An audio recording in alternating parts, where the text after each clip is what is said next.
muka bumi. Mereka hanya membuat kerusakan dan melahirkan anak durhaka.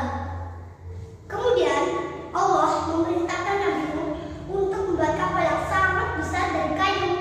Lalu Allah mengajari cara membuat kapal yang besar dari kayu. Melihat proses pembuatan kapal itu, kaum yang menentang ajakan Nabi pun mulai mengejeknya karena tempat tinggal mereka yang sangat jauh dari laut. Lihatlah, terbukti Nuhnya itu gila. Hahaha. Apa itu? Membuat kapal untuk nelayan di hutan. Hahaha. Kata orang kafir. Nabi Nuh dan para pasukannya tetap bersabar dan melanjutkan proses pembuatan kapal.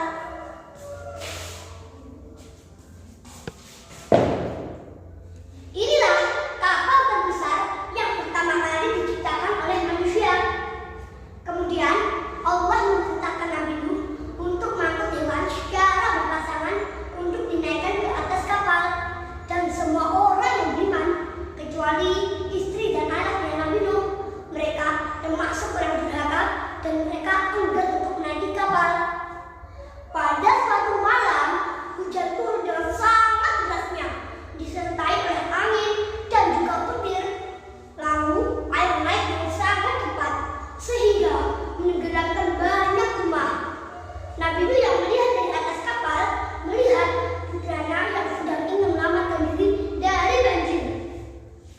Wahai putraku, naiklah ke dalam kapal, karena tidak ada akan yang selamat dari banjir kecuali orang yang ada di dalam kapal.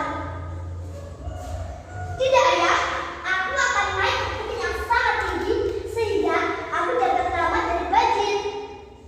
Tiba-tiba air yang sangat besar membebaskan putra Nabi Nuh. Melihat itu,